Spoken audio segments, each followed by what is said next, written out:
ఖుషిగా హాయిగా ఖుషి ఖుషిగా హాయి హాయిగా రేడియో ఖుషి.com రేడియో ఖుషి.com.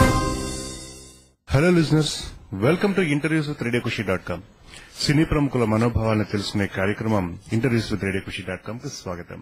మీతో ఉన్నాడు మీ వరప్రసాద్. నూతన సంవత్సరం సందర్భంగా ఇప్పుడు మనం కలుసుకోబోతున్న స్పెషల్ గెస్ట్ ఎవరో తెలుసా?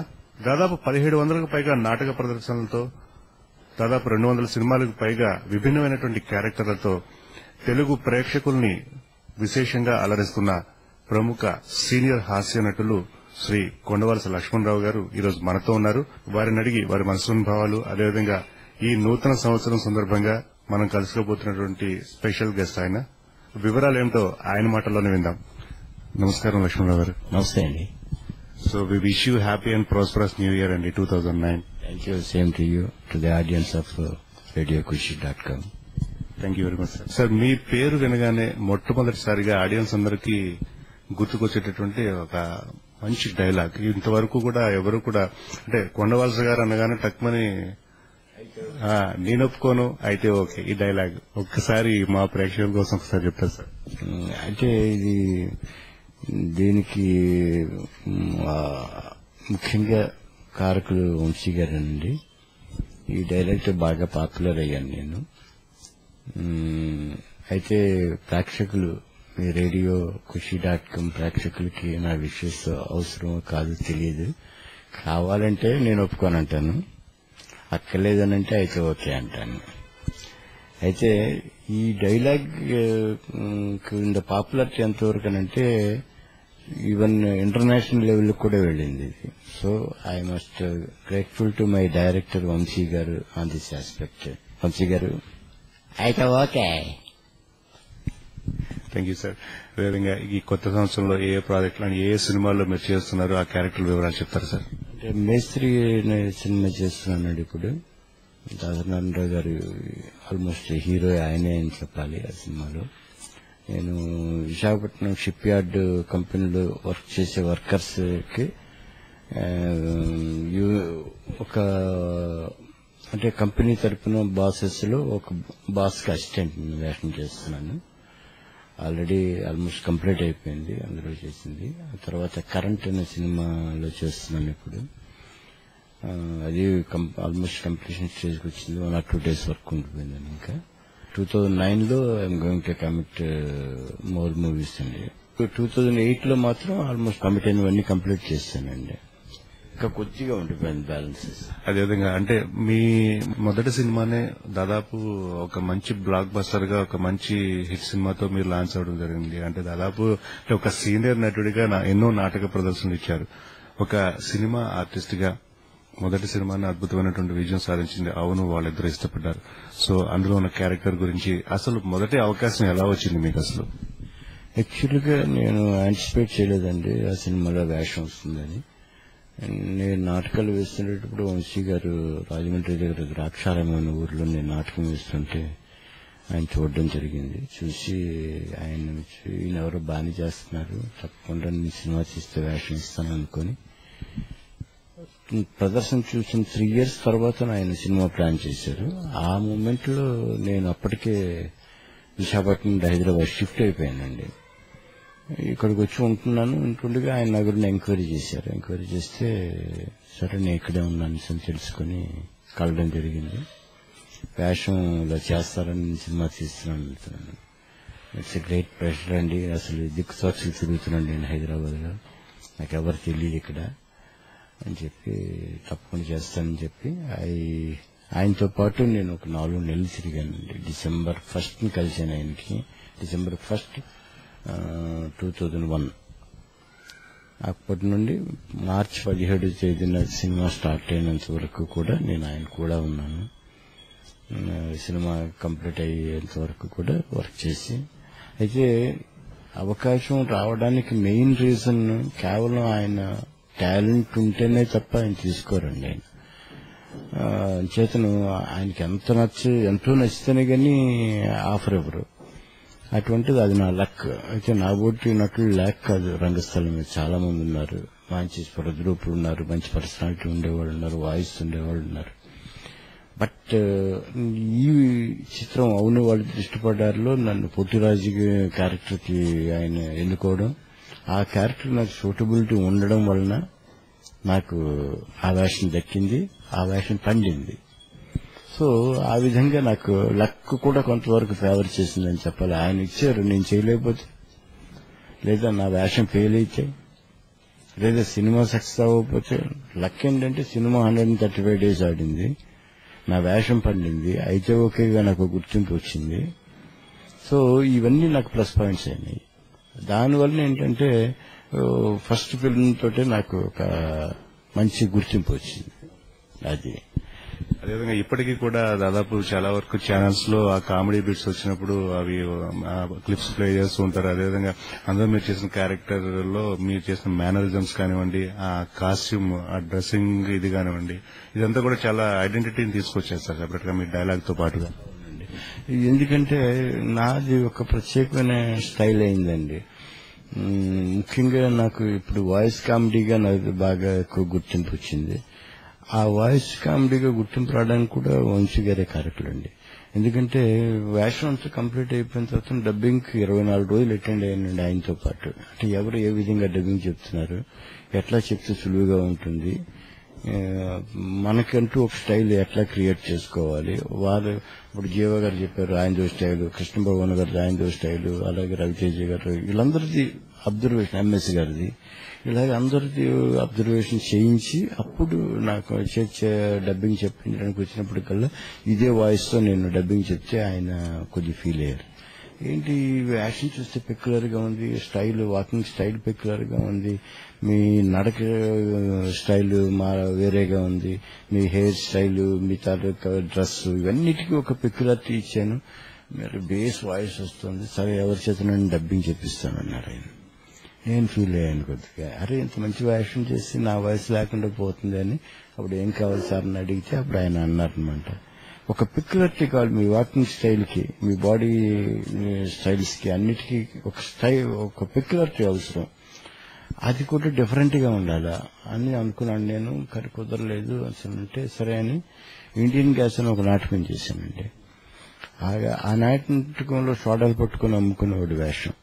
ఆ వేషంకి ఒక పెక్యులర్ వాయిస్ ఉపయోగించి నేను నాటకం కంప్లీట్ గా చేశాను. చేస్తే సినిమాలో ఒక డైలాగ్ తీసి ఆ వాయిస్ తో చెప్పండి అన్నారు. చెప్పాను, ఐ వాంట్ దిస్ వాయిస్ అన్నారు. అప్పుడు ఆ విధంగా ఇప్పుడు సినిమాలో నేను వాడుతున్న వాయిస్ కన్ఫర్మ్ అయింది. సరే ఆ సినిమాకి వరకు ఓకే అయింది, ఆ తర్వాత మనం మార్చుకోవచ్చు అని నేను చాలా సార్లు ట్రై చేశాను. కానీ ఏ డైరెక్టర్ ఒప్పుకోవట్లేదు, ఏ ప్రొడ్యూసర్ ఒప్పుకోవట్లేదు, నా కో ఆర్టిస్టులు కూడా ఒప్పుకోవట్లేదండి. సో ఆ వాయిస్ కన్ఫర్మ్ అయింది, సినిమా ఫీల్డ్ వరకు ఆ వాయిస్ కన్ఫర్మ్ అయిపోయింది. నేను యాక్చువల్ గా అడుగుదాం అనుకున్నాను, ఎందుకంటే మీ వాయిస్ చాలా ఒక రకమైన గంభీరంగా ఉంది, అక్కడేమో డిఫరెంట్ మాడ్యులేషన్ లో డిఫరెంట్ స్టైల్లో స్టేజ్ మీద నేను మాక్సిమం సీరియస్ రోల్స్ చేశానండి, కొద్ది ఫిరోషియస్ రోల్స్, సీరియస్ రోల్స్ చేశాను. విలన్ రోల్ కూడా చేశాను నేను. విలన్ కి నాకు నంది అవార్డు కూడా వచ్చింది. అలాగే క్యారెక్టర్ ఆర్టిస్ట్ గా నాకు నంది అవార్డు వచ్చింది స్టేజ్ మీద. అది నాకుండే ఫుల్ వాయిస్ ను ఉపయోగించి చేసింది అది. బట్ ఇక్కడికి వచ్చేసరికల్లా మొత్తం క్వైట్ రివర్స్ అయిపోయింది. నేను మాక్సిమం రంగస్థలం మీద చేసినప్పుడు కూడా మాక్సిమం వేషాలన్నీ కూడా సీరియస్ వేషాలు చేశాను. అలాగే comedy roles very few, 4 or 5 comedy roles చేశాను తప్ప ఎక్కువ కామెడీ రోల్స్ చేయలేదు. కానీ నా లైఫ్ ఇట్లా సెటిల్ అయింది.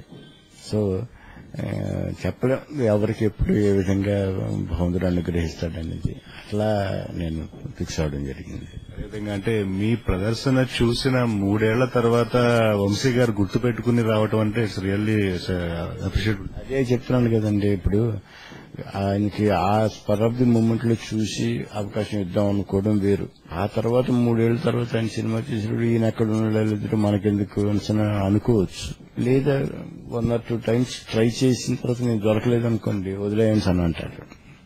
కానీ పట్టుబట్టి నా లెక్క ఏంటంటే ఆయన నా గురించి ఎంక్వైరీ చేస్తుంటప్పుడు దేవదాస్ కనకాల గారు తెలుసు కదా మీకు, ఆయన అల్లుడి గారు పిద్ది రామారావు గారని ఆయన అమెరికా అని ఒక మ్యాగజైన్ రన్ చేసేవారు.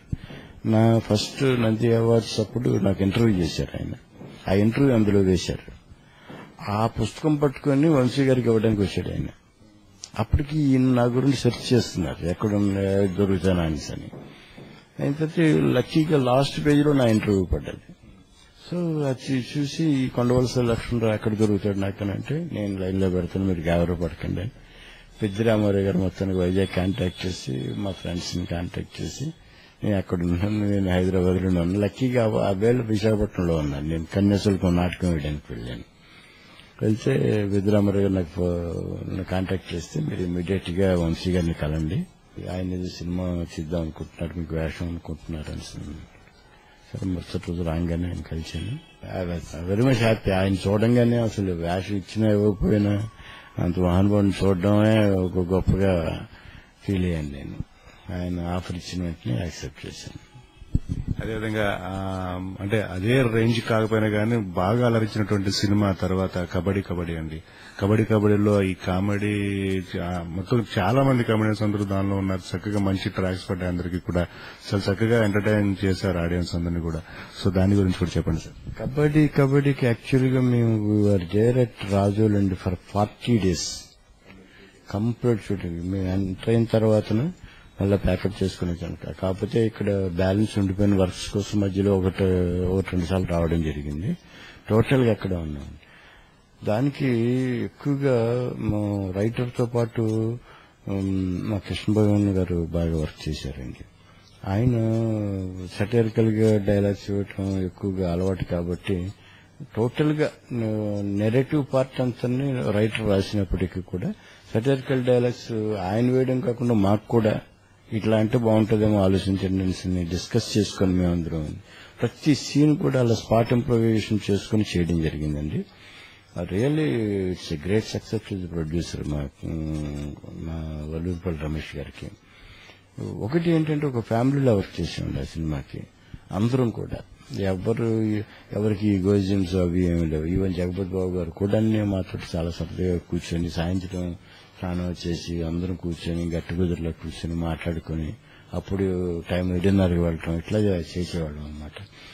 ఉదయం అంతా చేసిందంతా ఒకసారి మళ్ళా అక్కడ అనుకోవడం, నవ్వుకోవడం, ఆ డైలాగ్ బాగా పేలింది కదా, అందరూ నవ్వుకున్నారు కదా అని అనుకోవడం, అది ఎందుకు యాప్ట్ గా పడ్డది, ఇలా డిస్కస్ చేసుకుని బాగా చేయటం జరిగిందండి. అది బాగా ప్లస్ పాయింట్ అయిందండి సినిమాకి. ఒక షూటింగ్ లా కాకుండా ఒక పిక్నిక్ లాగా చాలా సరదాగా చేయటం జరిగింది. అవునండి, అది ఒక పిక్నిక్ లాగే జరిగింది. షూటింగ్ లాగా మేము ఫీల్ అవ్వలేదు అసలు. ఎందుకంటే మార్నింగ్ బై 7 o'clock కల్లా మేకప్ రెడీగా ఉండేవాళ్ళం. హీరో గారు కూడా 7 గంటకల్లా వచ్చేసేవారు. ఆయన వచ్చేసి ఇంక అక్కడ నుండి వర్కే, ఎప్పుడు సీన్ తీస్తారని వెయిట్ చేసేవాళ్ళం అనమాట. మేము జనరల్ గా సర్లే వాళ్ళు పిలిచినప్పుడు పిలుస్తారులే అని అనుకునే మనస్తత్వం ఉంటది. కానీ మాకు అట్లా కాకుండా ఎప్పుడు పిలుస్తారా ఎప్పుడు చేద్దామని అన్నంత ఉత్సాహంగా ఉండేది. అదేవిధంగా మీ కాంబినేషన్స్ కూడా చాలా అద్భుతంగా పండుతూ ఉంటాయి. అంటే మీతో పాటు చేసే కో ఆర్టిస్టులు అంటే బ్రహ్మాండంగా ట్రాక్ కావచ్చు, ఈ రకంగా కంప్లీట్ గా అద్భుతంగా అంటే టైమింగ్ విషయంలో చాలా చక్కగా పండుతాయండి కామెడీ. ఇది అసలు కామెడీగానే కాదండి, యాక్టింగ్ కి టైమింగ్ ఈజ్ మోర్ ఇంపార్టెంట్ అండి. ఒక్కొక్కరికి ఒక్కో టైప్ ఆఫ్ టైమింగ్. అంచేతను ఈ టైమింగ్స్ అన్ని మేము ఎక్కువగా ముందు అనుకొని రిహార్సల్ చేసుకునేటప్పుడే ఒక మూడ్ లో చేసేవాళ్ళం. దాంతో అది ఫిక్స్ అయిపోయి మైండ్ లోని అప్పుడు సెట్లోకి వెళ్ళేవాళ్ళం. సో అది మాకు బాగా అడ్వాంటేజెస్ అయింది. సీన్ కూడా బాగా పండింది. అదేవిధంగా డిఎస్ గారి కాంబినేషన్ లో కూడా అంటే ఎక్కువ కాంబినేషన్స్ ఎవరెవరితో చేయడం జరిగిందండి? నేను అందరితోటి చేశానండి, కమెడియన్స్ అందరితోటి చేశాను. ముఖ్యంగా బ్రహ్మానంద గారితో చేశాను, తనికల భరణి గారితో చేశాను, ధర్మవరం సుబ్రహ్మణ్యం గారు, ఎల్వి శ్రీరామ్ గారు, ఎంఎస్ గారితో ఎక్కువగా చేశాను. తర్వాత మన సునీల్ గారితో చేశాను, వేణుమాధవ్, అందరూ ఆల్మోస్ట్. కృష్ణ భగవాన్ నేను రెగ్యులర్ గా చేస్తున్నాను ఫ్రమ్ అవును వాళ్ళు ఇష్టపడ్డ దగ్గర నుంచి. ఏదైనా ఒకటండి, కాంబినేషన్స్ పడడం కన్నా సీన్స్ పడినాయా లేదా అనేది మెయిన్ ఇంపార్టెంట్ ఇక్కడ. ఎందుకంటే చిత్రంలో నటిస్తున్నప్పుడు మన ఇన్వాల్వ్మెంట్ ఎంతవరకు ఉంది అనేది పక్కన పెడితే సీన్ పండిందా లేదా అనేది కావాలి. ఇప్పుడు 10 సీన్లు చేసాము, సినిమా పండకపోయినా సీన్ పండకపోయినా ప్రయోజనం ఏముందండి. 1-2 సీన్లు చేసినా సరే సీన్ పండింది అనుకోండి, అది మనం ప్లస్ పాయింట్ కింద తీసుకోవాలి. ఎప్పుడైనా కానీ మీరు గుర్తు తెచ్చుకునేటటువంటి సీన్ లాంటిది కానీ లేదంటే ఏదైనా సంఘటనలు కానీ ఏమైనా ఉందండి అంటే సీన్ పరంగా? అంటే సీన్ పరంగా అలాంటి చాలా ఉన్నాయి. పెళ్ళంతో పని అంటే దీంట్లో మాత్రం నాకు శకుంతల గారికి పడిన సీన్స్ లో మాత్రం చాలా సీన్స్ అట్లా నేను ఫీల్ అయ్యానండి. అది అప్పటికి నాకు కొద్దిగా హెల్త్ కూడా బాగోలేదు. ఈవెన్ దెన్ నేను మాత్రం మంచి వేషం, సీన్స్ బాగున్నాయి అని నైట్ ఈవెన్ 10 o'clock నేను వర్క్ చేసేవాడిని అండి. మీకు అందులో ఒక కథ చెప్తుంది ఆవిడ, తెలంగాణ శకుంతల గారు. రామా, బాధ కలిగినప్పుడు నిన్నే తలుచుకొని నీ తలక ఇదే కోరుకునేదాన్ని నేను ఎప్పుడు కూడా. అటువంటిది నువ్వేనా కప్ప మీద కాలు వేస్తే అని చెప్తాను. నువ్వే నా మీద కాళ్ళు వేస్తే నేను ఎవరితో చెప్పుకొని మొరపెట్టుకోను అంటే, ఓహో ఆ పాతగా జ్ఞాపకం వచ్చిందా నీకు, సర్లే అదేదో పూర్తి చేసుకొని నువ్వు వెంటనే వంట అది పూర్తి చేయి, నేను ఎప్పుడే వస్తాను సార్ వెళ్ళిపో, అంత తేలిగ్గా తీసుకుంటాడు వాడు. అయితే వేషం పరంగా టోటల్ సినిమాలోనే పిల్లలతో పని ఏంటి వేషం, నేనంత ఫిరోషియస్ గా ఉండి ఆవిడేమొచ్చి చాలా సౌమ్యంగా భయంగా నా దగ్గర ఉంటూ క్లైమాక్స్ లో ఆవిడ నా ఫిల్ట్ పట్టుకొని ఛార్జ్ కొడుతుంది, నూతులు వచ్చేస్తుంది ఆఖరికి. నన్ను అది ఎవరు ఎక్స్పెక్ట్ చేయనది, బట్ సంథింగ్ విల్ హ్యాపెన్ అని సినిమా చూస్తున్నంతసేపు కూడా ప్రతి ఒక్కళ్ళు అలా వెయిట్ చేశారు. అలాగే అనుకున్నట్టుగానే ఆవిడ తిరగబడ్డం ఇవన్నీ జరిగినాయి. సో అది ఒక మంచి వేషం అండి. అలాగే షకీలా గారితో నేను సాంగ్స్ లో పార్టిసిపేట్ చేస్తాను శ్రీరామచంద్ర సినిమాలోని. ఇక నేను చెయ్యనన్నాను, యాక్చువల్గా చెయ్యనంటే ప్రొడ్యూసర్స్ సార్ ఇది మేము అనుకుంటున్నాం, డైరెక్టర్ గారు కూడా శ్రీకాంత్ గారు ఆయన అన్నారు, ఏమండి ఇది చాలా హిట్ అవుతుంది నా మాట వినండి అంటే, సరే ఓపిక పట్టి చేశానండి. నిజంగా ఆ సాంగ్స్ 3 నిన్న వచ్చింది టీవీలో, వచ్చినప్పుడు చూస్తుంటే నాకు నేనే నవ్వుకున్నాను. నేను అంటే అంత ఇన్వాల్వ్మెంట్ కుదురుద్దా ఒక్కోసారి అని అంటే కుదిరింది అట్లా. ఇప్పుడు మంచి హీరోస్ చేసిన సాంగ్స్ అన్ని పెట్టి నాకు ఒక మహేష్ బాబు గారి సినిమాలో ఒకటి నిచ్చింది, ఇంకొక ఇలాగే తీసి పెట్టారు. సో ఇట్లా చేయటం వలన చాలా అద్భుతంగా పండింది అది. అది ఇప్పుడు ఈ రోజు కూడా అలాగే ఉండిపోయింది. అలాగే ఎవడి గోలవాడిది చేసిన చిత్రంలో కూడా నేను ఫ్యాక్షనిస్ట్ని, బక్కరెడ్డి నా పేరు. ఆ సినిమా చేసినప్పుడు మాత్రం రియల్ గా బ్యాంకాక్ లో చేస్తుండేటప్పుడు ఇక్కడ చేస్తున్నప్పుడు కూడానండి రియల్లీ నేను కొద్దిగా భయపడ్డాను. కానీ ఈ సత్యనారాయణ గారు డెఫినెట్ హిట్ అవుతూ నువ్వేం వర్రీ అవ్వద్దు, నువ్వు చేయి చెప్తాను సార్ అన్నారు. సో నేను చాలా ఒళ్ళు దగ్గర పెట్టుకొని చేశాను, కష్టపడ్డాను కూడా. ఈవీ గారు ఏం చెప్పారో తూచా తప్పకుండా అట్లాగే చేశాను. డెఫినెట్ హిట్ అవుతాయా నేను చెప్తున్నాను కదా అన్నారు ఆయన. అదేవిధంగా అంటే ఏ సందర్భంగా అయితే ఈవీ గారు డెఫినెట్ గా హిట్ అవుతుంది అని ఆయన మాటలతో అన్నారు. ఖచ్చితంగా 175 రోజులు ఇక నవ్వులుగా సాగిందండి. ఈ ఎవడి గోలవాడిది చిత్రం మాత్రం నిజంగా అది గొప్ప కాంబినేషన్ అండి. ఇది అద్భుతమైన థాట్ ఈవీ గారిది.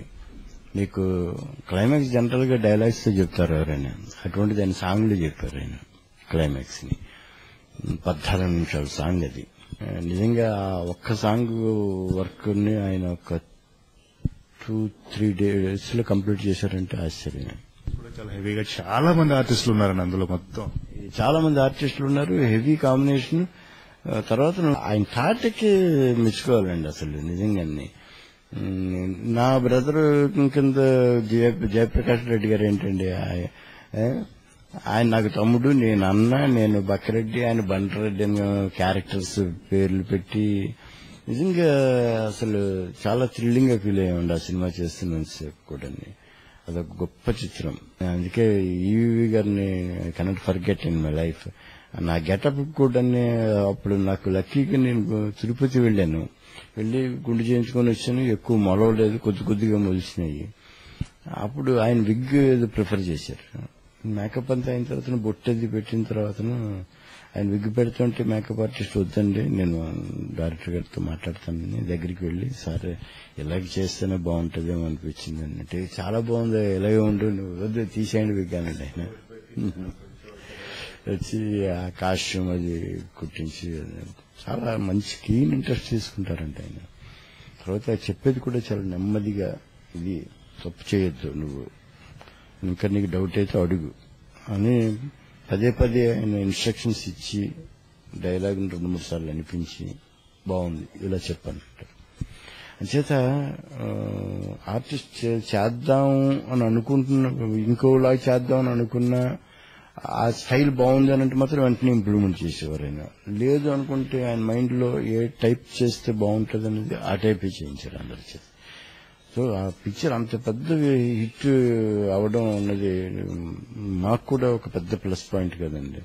జీవితంలో 175 రోజులు ఆడే సినిమా ఈ రోజుల్లో ఎక్కడ మధ్యన కాలంలో లేదు అసలు. అటువంటిది ఆ ఒక్క చిత్రమే 175 రోజులు ఆడింది. సో ఆ తర్వాత నాకు బాగా పేరు తీసుకొచ్చిన పిక్చర్ ఆదివారం ఆడవాళ్ళకి సెలవు. అందులో మళ్ళా తెలంగాణ సెకండరీ గారు నేను కాంబినేషన్ చేశామండి. రియల్లీ ఆ సినిమా కూడా రాజా వన్నంరెడ్డి గారు చాలా కీన్ ఇంట్రెస్ట్ తీసుకున్నారు. చాలా కొద్ది నైట్ అంటే వర్క్ చేసాం ఆ సినిమాకి. మంచి ఫలితాన్ని ఇచ్చింది. నాకు కూడా మంచి గుర్తింపు ఇచ్చింది ఆ క్యారెక్టర్. అదేవిధంగా అంటే ఇండస్ట్రీకి రాకముందర దాదాపు చాలా 1700 పైగా నాటక ప్రదర్శనలు ఇచ్చారు. అట్ ద సేమ్ టైం ఆ టైంలోనే మీరు ఒక ఎంప్లాయీగా ఒక బాధ్యత ఉన్నటువంటి ఒక పోస్ట్ లో ఫోర్ట్ ట్రస్ట్ లో ఉన్నారు. సో ఈ రెండింటిని ఎలా బ్యాలెన్స్ చేసేవారు ఆ టైంలో? తర్వాత షిఫ్ట్ అయిన తర్వాత అసలు యాక్చువల్గా ఎప్పుడైనా మీకు అనిపించిందండి నేను ప్రభుత్వ ఉద్యోగాన్ని వదిలి వచ్చాను అనేటటువంటి సందర్భం ఏమైనా వచ్చిందా? యాక్చువల్గా నేను విశాఖపట్నం పోర్ట్ ట్రస్ట్ లో జాబ్ 1967 లో వచ్చిందండి. బై ద టైం నా లక్ ఏంటంటే హెచ్ సామమూర్తి గారని ఆయన మిలిటరీ ఆఫీసర్, ఆయన్ని చైర్మన్ గా పోస్ట్ చేశారు విశాఖపట్నం పోర్ట్ ట్రస్ట్ కి. ఆయనకి విపరీతమైన ఇంట్రెస్ట్ నాటకాలంటే, ఎక్కువగా పౌరాణిక నాటకాలంటే చాలా ఇష్టపడేవారు ఆయన. అటువంటి అద్భుతమైనటువంటి ఎంకరేజ్మెంట్ ఇచ్చారండి మాకు. దాంతో ఏంటంటే మేము నెలలో ప్రతి ఒక్కరు కనీసం 2 ప్రదర్శనలు వేసేవాళ్ళు. అంచేతను మాకు ఇయర్ పొడుగునా కూడా 365 రోజులు ఏదో ఒక కార్యక్రమం ఉండేది. ఆ ఎంకరేజ్మెంట్ వల్ల ఏంటంటే why are giving your exposing your talent here only in Visakhapatnam port trust, why don't you go to other places also for competitions like that అని మాకు ఎంకరేజ్ చేసి కాంపిటీషన్స్ కి ఫీజెస్ అన్ని ఆయనే కట్టి, విశాఖపట్నం పోర్ట్ ట్రస్టే కట్టి మాకు స్పేరింగ్లు ఇచ్చి నాటకాలు ట్రైనింగ్ అయ్యి కాంపిటీషన్కి వెళ్ళి. ఒకవేళ ప్రైజ్ రావడం అన్నది అది జడ్జిస్ తాలూకా నిర్ణయం బట్టి ఉంటుంది, ఆడియన్స్ అప్లాజీని బట్టి ఉంటుంది. అటువంటిది ఒక్కొక్కసారి మాకు ప్రైజ్ రాలేదనుకోండి ఆయన ఏం ఫీల్ అయ్యేవారు కాదు. Don't feel like that, try for another time అని చెప్పి చాలా ఎక్కువగా ఇంట్రెస్ట్ తీసుకుని ఎక్కడెక్కడ లోపాలు మీరు చేశారనేది అది సరిదిద్దుకోండి, అప్పుడే ఆటోమేటిక్ గా ప్రైజెస్ వస్తాయని ఎంకరేజ్మెంట్ ఇచ్చారు. మేము సపరేట్ గా ప్రైవేట్ గా వెళ్ళినా మాకు కొద్దిగా రిస్ట్రిక్షన్స్ ముందులో పెట్టారు. కానీ తర్వాత ఇప్పుడు విశాఖపట్నం పోర్ట్ ట్రస్ట్ లో మినిమం ఒక 700 మంది ఆర్టిస్టులు ఉండేవారండి. మరి అందరికీ ఒక దాంట్లో ఆపర్చునిటీ రాదు కదా కాంపిటీషన్ వెళ్తుంటే. అదే కాంపిటీషన్ కి ఇంకొక నాకు వెళ్లాలని ఉంటుంది, మీకు వెళ్లాలని ఉంటుంది.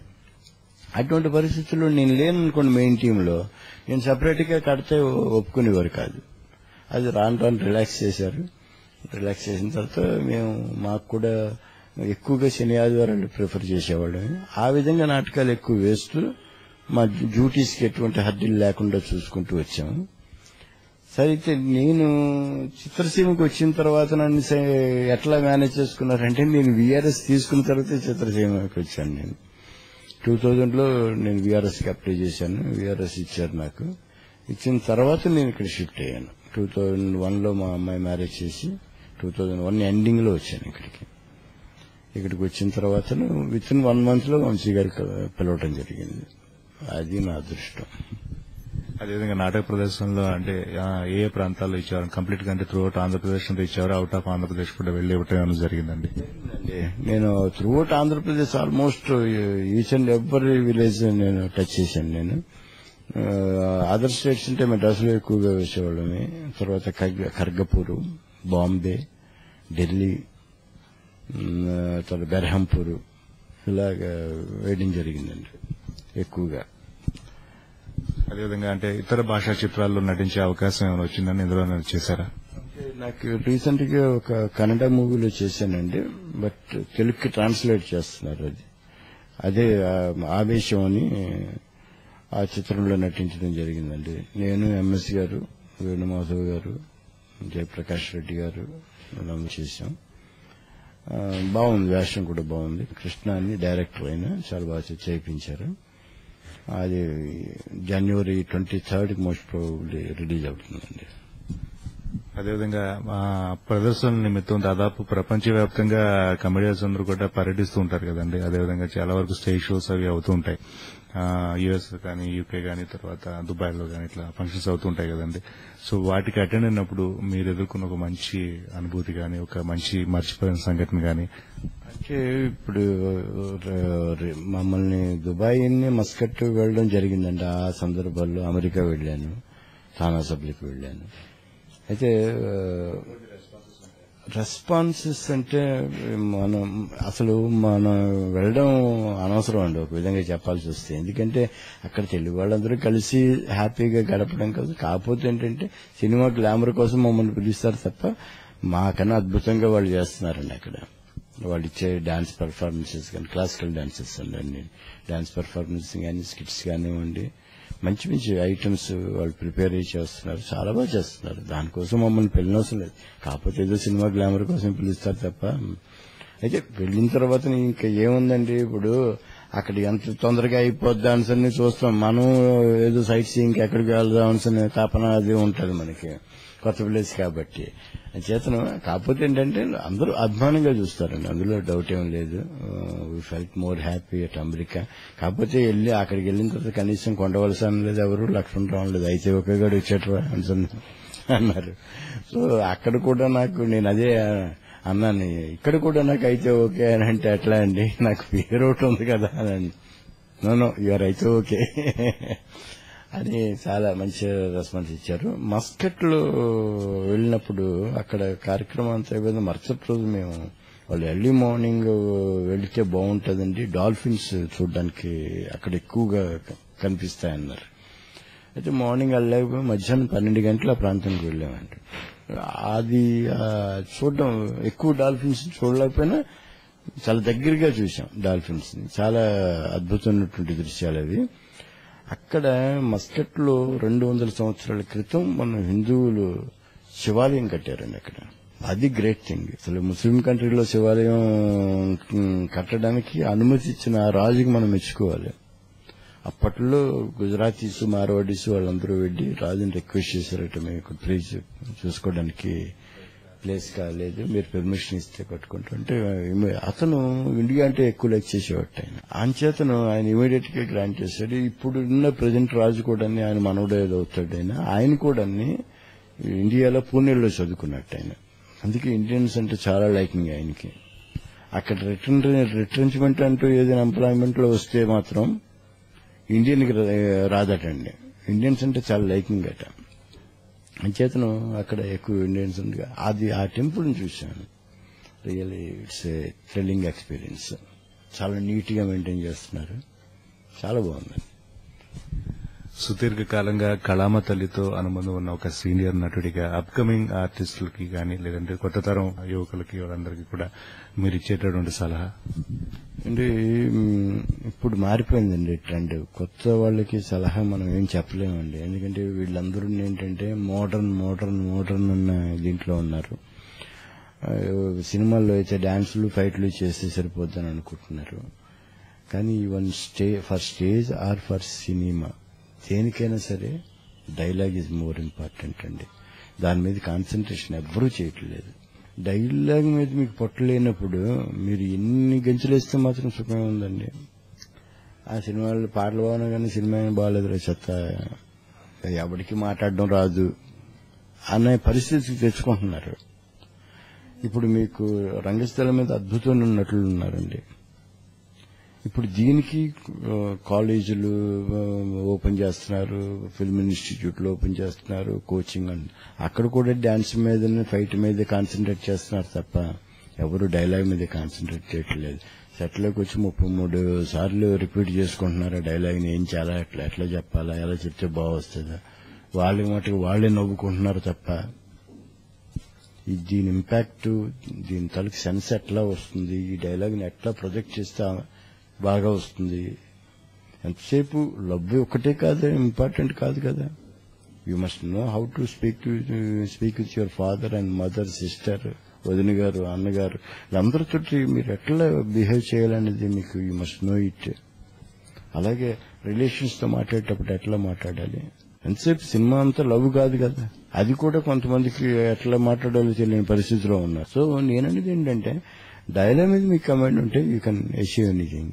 ఆటోమేటిక్ ఇప్పుడు డాన్స్ ప్రాక్టీస్ చేస్తూ వస్తుంది, ఫైట్ ప్రాక్టీస్ చేస్తూ వస్తుంది. దానికి మాస్టర్ ఉంటాడు, దీనికి మాస్టర్ ఉంటాడు, వాళ్ళు అలా చెప్తారు చేస్తారు. బట్ డైలాగ్ రంటానికి మాస్టర్స్ పనికిరారు. మీ తాలూకు స్వతహంగా మీకు కావాలి, మీలో జీలు ఉండాలి, మీరు చెప్పగలగాల అద్భుతంగా. ఒక సీరియస్ డైలాగ్ చెప్పాల్సి వచ్చింది అనుకోండి, దీన్ని ఏ టైప్ రకరకాలుగా చెప్పచ్చు. నేను ఒకసారి ఎవరో అడిగితే నేను చెప్పాను కూడా, ఒక రోడ్డు మీద వెళ్తాం, ఒక యాక్సిడెంట్ జరుగుతుంది, అందరం చూస్తాం, బట్ అందరి ఫీలింగ్ ఒకలా ఉండదు, ఒక్కొక్కరు ఒకలా రియాక్ట్ అవుతారు. మరి ఇన్సిడెంట్ సేమ్, మరి ఎక్స్ప్రెషన్స్ ఎందుకు అంత డిఫరెంట్ గా ఉన్నాయి? బహుశా చనిపోయినట్టు తెలిసినట్టు ఉన్నాడు అనుకోండి, ఇక్కడ చూసేవాళ్ళు ఒక 20 మంది, ఏ షాపింగ్ కాంప్లెక్స్ జరిగింది అనుకోండి, ఆ షాప్స్ లో ఉండే వాళ్ళు అందరికీ డౌట్ తెలుస్తుంది, అందులో పనిచేసేవాడే అయితే. అరే వీడా అని అనవసరం చాలా మంచి చోట అని రియాక్ట్ అయినోడు ఉంటాడు, ఏదాపా అని రాని సన్న అనుకున్నోడు కూడా ఉంటాడు. ఇన్సిడెంట్ ఒకటే, but reactions are different. So ఇలాంటివన్నీ స్టడీ చేయాలి. సొసైటీలో మీరు ఇన్వాల్వ్ అయ్యి మీరు చూస్తే, గమనిస్తే మీకు రకరకాల ఇన్సిడెంట్లు మీకు బయటపడతాయి. ఏది వీళ్ళకి అంత టైము ఉండట్లేదు, సొసైటీ అది చూడడానికి పరిశీలించి ఇట్లా చూసి దాన్ని ఇంప్లిమెంట్ చేసుకుందాం అన్న అవగాహన లేదు. ఇక ఈ ట్రైనింగ్ ఇన్స్టిట్యూట్ లో కొలలు వస్తున్నాయి. సుఖం ఏంటంటాను నేను, దానివల్ల కొంత ప్రయోజనం మీకు దొరకాల. డైలాగ్ మీద ప్రతి ఒక్కడు వర్క్ చేసినాడు వాడు అద్భుతమైన నటుడు అవుతాడండి. దాని మీద కాన్సెప్ట్, ఇవన్నిటితో పాటు డిసిప్లిన్ మెయింటైన్ చేయాలి, పెద్దల గౌరవం ఉండాలి, అట్లా నేర్పించిన గురువు మీద గౌరవం ఉండాలి. ఈరోజు గురువుగా గౌరవం ఎవరిస్తున్నారు, పెద్దలకు గౌరవం ఎవరిస్తున్నారు. డిసిప్లిన్ ఈజ్ మోర్ ఇంపార్టెంట్ అండి. సెట్లో మీరు బిహేవ్ చేసే విధానం బట్టి ఉంటుంది ఏదైనా సరే. అంచేతను ఇవన్నీ మెయింటైన్ చేస్తున్నాడు అద్భుతం. ఇప్పుడు ఆ రోజుల్లో నాగేశ్వరరావు గారు, రామారావు గారు వచ్చారు, వాళ్ళకి ఎవరు ట్రైనింగ్ ఇచ్చారండి? ఎవరు ఇవ్వలేదు కదా. జీవితం నేర్పింది పాఠం వాళ్ళకి. వాళ్ళు స్ట్రగుల్ అయ్యారు కాబట్టి, జీవితంలో అన్నానికి కూడా ఇబ్బందులు పడ్డారు కాబట్టే, వాళ్ళు స్ట్రగుల్ అయ్యారు కాబట్టే వాళ్ళు సక్సెస్ ని సాధించగలిగారు. వాళ్ళకుండే కీర్తి వాళ్ళు మనకేది? వాళ్ళు చేసిన వేషాలు మనం ఎక్కడ చేసాం? అసలు ఆపర్చునిటీ ఏది నీకు లేదు. ఇప్పుడు ఈ రోజున పౌరాణిక చిత్రం అద్భుతమైంది చేద్దామంటే ఆర్టిస్ట్ లేరని నేను అన్నాం. ఇప్పుడు ఎన్టీ రామారావు గారు లాగా అంత పొడుగున్నా మీకు వేషం చేసి సాముతుండే ఆర్టిస్ట్ ఎక్కడున్నాడు? ఉన్నారు, లేరని నేను అన్నాను. బట్ తీసే దర్శకుడు కూడా అంత గొప్ప దర్శకుడు. రాఘవేంద్ర గారు ఈ మధ్యన అద్భుతమైన 3 సినిమాలు తీశారు కాబట్టి మనకి ఆయన తీస్తే బాగుంది అనుకుంటున్నాం మనం. బట్ పెద్ద ప్యాకింగ్ చేయాలంటే లేరు అసలు, చెప్పాల్సి వస్తే. అంచేది నేనండి ఏంటంటే డైలాగ్ మీద కమాండ్ అనుకోండి, అరే బాగా చెప్తాడు, వీడు బాగా చెప్తాడు డైలాగ్ పెట్టండి. అప్పుడు పౌరాణికం కాదు, జానపదం ఏదైనా తీయదు. అంత పట్టు మీద డైలాగ్ చెప్పగలిగేవాడు ఎవరు లేడు కాబట్టి ఎవరు పూనుకోవట్లేదు. పూర్వం అంటే మా నాటకాలకి సినిమాలకి చూసుకున్నట్లయితే, నాటకం అంటే సింగిల్ టేక్, ఇక్కడ అయితే టేక్ కట్ తోటే మీకు డైలాగ్ ఇది ప్రాక్టీస్ ఎక్కువ ఇంపార్టెంట్ ఉండేది నాటకాలు. నిజం. ఇప్పుడు నాటకానికి ఏంటంటే అది అక్కడ అపాసపాలు అయిపోతా ఉండే, చిన్న పొరపాటు జరిగిందంటే. అంచేతను ఇక్కడ ఈ అడ్వాంటేజ్ ఉంది. ఈవెన్ దెన్ మీరు కృషి చేయలేకపోతున్నారు. మేము మినిమం ఒక 1 hour ప్లేకి మేము మినిమం 2 months రిహార్సల్స్ కంటిన్యూస్ గా చేసేవాళ్ళు. మొత్తం స్క్రిప్ట్ అందరికీ వచ్చేసేది కంటెస్ట్. అంటే ఒకవేళ స్టేజ్ మీద అనుకోకుండా ఎటువైనా ఏదైనా చిన్న పొరపాటు జరిగినా అవతల వాడు కవర్ చేసుకునే విధంగా ఉండాలి. లేదా నేను చేసిన పొరపాటు నేనే కవర్ చేసుకోవాలి నెక్స్ట్ డైలాగ్లో. ఆగకూడదు, మూడ్ కంటిన్యూస్ మూడ్ ఉండాలి. అవతల పాత్రకి ఎటువంటి అంతరాయం కలగకూడదు మనం చెప్పే డైలాగ్ వలన. ఏదో సర్దుకున్నాను డాన్స్ నోటికొచ్చి చెప్తే కుదరదు, మళ్ళా సందర్భానుసారంగా మనం చెప్పాలి. అంత క్యాపబిలిటీ ఇప్పుడు ఎవరికి ఉందండి? లేదు. ఇప్పుడు ఆ క్షణంలో కరెక్ట్ చేసిందే చెప్పలేని పరిస్థితి వచ్చింది ఇప్పుడు. అంచేత ఏంటంటే డైలాగ్ మీద కాన్సన్ట్రేషన్ ఉండాలి, నీ వాయిస్ మీద నీ కాన్సన్ట్రేషన్ ఉండాలి. ఉన్నాడు పక్క ఆర్టిస్ట్ ని కూడా నువ్వు సపోర్ట్ చేసి నువ్వు చేయగలవు. నీది నువ్వే చేసుకున్నప్పుడు ఇంకా పక్క ఆర్టిస్ట్ ని సపోర్ట్ చేస్తావు. ఇంకా అంచేత one must learn well with the dialogue. They must be perfect with the dialogue. Dialogue ఎట్లా ఎంటర్ చేయాలనేది ఇట్స్ స్కూల్, అద్భుతమైనటువంటి స్కూల్ అది. దాన్ని నేర్చుకున్నట్టు నువ్వు ఏదైనా సాధిస్తావు. సో దానికే ఎక్కువ ప్రిఫరెన్స్ ఇవ్వమని నేను కోరుకుంటున్నాను. సార్, ఇక చివరిగా మీ ఫ్యామిలీ గురించి, మీ స్వస్థలం, పేరెంట్స్ గురించి కూడా 2 విషయాలు చెప్పండి సార్. యాక్చువల్గా మాది శ్రీకాకుళం జిల్లా అండి. కానీ నేను 1959లో విశాఖపట్నం చేరుకున్నాను. మా ఫాదర్ అక్కడ రైల్వేలో వర్క్ చేసేవారు. మా ఫాదర్ 1970లో రిటైర్ అయ్యారండి. మేము మొత్తం మా ఫాదర్కి 7 సంతానం, 3 సిస్టర్స్, 4 బ్రదర్స్ లో నేను ఎల్డెస్ట్ అండి. అయితే నేను సినిమా ఫీల్డ్ ట్రై చేయకపోవడం గల మెయిన్ రీజన్ ఏంటంటే నా ఫ్యామిలీ బర్డెన్ నాకు ఎక్కువగా ఉండడం చేసి నాకు చాలా మంది ఎంకరేజ్ చేసేవారు వెళ్ళమని, కానీ నేను వెళ్ళలేదు. సో నా మ్యారేజ్ కూడా అందరినీ సెటిల్ చేసిన తర్వాతే చేసుకున్నానండి. చేసుకున్న తర్వాత ఇప్పుడు మరి మనం మెడ్రాసు, అప్పటికి మెడ్రాసులోనే ఉంది ఇండస్ట్రీ, అందరూ ప్రోత్సహించిన నేను వెళ్ళా. సరే హైదరాబాద్ షిఫ్ట్ అయిన తర్వాత ట్రై చేయరా అన్నారు, నేను ట్రై చేయలేదు. అయితే మా ఫాదర్ కానీ మా ఫాదర్ కొద్దిగా ఎంకరేజ్ చేద్దామని ఉండేది, కానీ మిగతా వాళ్ళు ఎవ్వరూ నన్ను ఎంకరేజ్ చేయలేదండి. ఇవాళ నాటకాలు కూడా వేయద్దని వారు. ఏంటి దాన్ని నీకేమైనా పోషిస్తుందా ఏంటి అని పోనీ ఆ విధంగా ఎంకరేజ్ చేయలేదు. సరే కదా, డిస్కరేజ్ చేయకూడదు, డిస్కరేజ్ చేసేవారు, ఎంకరేజ్ చేయలేదు. ఆయన పట్టుదలగా నేను చేస్తూ నా మిస్సెస్ కూడా నేను అడగడం జరిగింది after my marriage. I want to do, నాకు ఇది బాగా ఇంట్రెస్ట్ ఉంటే చేయండి, దానికి ఏముంది అని ఆవిడ ఎంకరేజ్మెంట్ మాత్రం ఉండేది నాకు బాగా. అంచేతను నేను ఎక్కువగా పోరాడాను ఒక విధంగా. నాటకం ఫీల్డ్ లో మాత్రం నాకు మంచి కాంపిటీషన్ ఉండేది. విశాఖపట్నం పోర్ట్ ట్రస్ట్లోని కానివ్వండి, విశాఖపట్నం కానివ్వండి, మిశ్రో, కృష్ణ చైతన్య, మందులు గారు, అలాగే వేణు గారు, ఇలా చాలా మంది డైరెక్టర్స్, ఆర్టిస్టులు, మంచి గట్టి పోటీ ఉండేది మాకు. సో ఆ లెవెల్లో నేను నిలబడకపోయినా సరే ఒక మంచి గుర్తింపు ఉంటే చాలన్న దృక్పథంతో నేను అచ్చలి కృష్ణరావు గారి దగ్గర ట్రైనింగ్ అయ్యానండి. అంటే ట్రైనింగ్ అంటే ఆయన కూడా మా ఆఫీసే. సో ఆ తర్వాత ఆయన theatre arts department Andhra university వెళ్ళడం, ఆయన వెళ్ళిన తర్వాత నేను diploma in acting, diploma in direction చేశాను. National school of drama intensive theatre workshop training అయ్యాను. అయితే ట్రైనింగ్ అవసరం అంటే నాకైతే అవసరం లేదని నేను అంటాను. పూర్వం ఎవరు తీసుకున్నారు, ఎవరు తీసుకోలేదు. కాకపోతే ఏంటంటే కొన్ని ఫండమెంటల్స్ తెలిస్తే అంత తప్పించేం లేదు. అయితే అలా చేస్తూ నేను నా ఉద్యోగం చేసుకుంటూ నేను చేయడం జరిగింది. సో మా బ్రదర్స్ అందరూ కూడా నాకన్నా వెల్ సెటిల్డ్, వాళ్ళందరూ మా బావగారులు అందరూ వెల్ సెటిల్డ్.